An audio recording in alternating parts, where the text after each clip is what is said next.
शुक्रवार के वीकेंड में बहुत सारी क्लास देखने को हमें मिली साथियों। इवन क्लास अविनाश की लगी साथियों, दिग्विजय की लगी, करणवीर की लगी, इवन शिल्पा जी के भी कई सारे खुलासे हुए। लेकिन इसी भी साथियों चाहत, एक ऐसी चाहत जो इतने दिन रह चुकी है लेकिन किसी के साथ रिश्ता नहीं कायम कर पाई, और उसके लिए सलमान खान ने एक ही बात बोल दी, मैं अब तुमसे जब बात करूंगा जब तुम्हारा कोई इस घर में रिश्ता होगा, अन्यथा तुम्हारे पास और कोई तो मैटर होता नहीं है। इवन साथियों ये तो हम भी जानते हैं कि चाहत ना आज तक किसी भी चीज में ना स्टैंड लिया है, बस वो एक ही काम है, अभी इससे से दोस्ती कर लेती है फिर इससे तोड़ लेती है। तो ऐसा बिग बॉस ने भी दिखाया, जितने भी कंटेस्टेंट थे सबके साथ उसने रिलेशन बनाए और सबके साथ उसने रिलेशन तोड़े।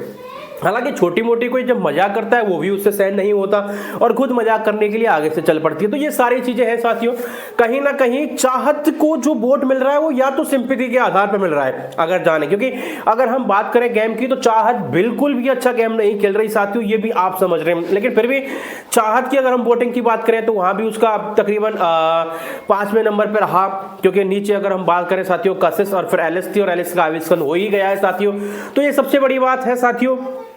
और यहाँ हमें एक चीज देखने के लिए मिलेगा साथियों कि चाहत जो है साथियों कभी उसने किसी भी चीज को लेकर स्टैंड नहीं लिया, और मेकर्स भी उसे क्या दरकिनार कर रहे हैं। यहाँ स्पेशल देखते हुए मिला है कि सलमान खान ने भी उसे नजरअंदाज ही किया है और लास्ट में बोल ही दिया है कि मैं तुमसे जब बात करूंगा जब तुम्हारा कोई रिलेशन होगा। फिर लास्ट में कहते हैं छोड़ो इन सारी फालतू बातों को, आप कुछ नया टास्क करते हैं। तो यह चीजें यहाँ दिख रही हैं, मेकर्स भी उसे अवॉइड कर रहे हैं। कारण है क्योंकि वो किसी भी प्रकार का कोई स्टैंड नहीं ले रही। और सीधी बात है यार, सलमान खान साहब ने तारीफ की है रजत दलाल की और शिल्पा की, क्योंकि उन दोनों की वजह से गए वीक में बहुत सारे कंटेंट मिले थे। और यार मेकर्स को चाहिए तो कंटेंट ही, वो चुपचाप बैठी है उससे मतलब क्या है, तू शांत बैठी है क्या मतलब है, मेकर्स को कोई फायदा थोड़ी ना हो रहा है उस चीज से। तो वो सबसे बड़ी बात है साथियों, ये चीज देखने के लिए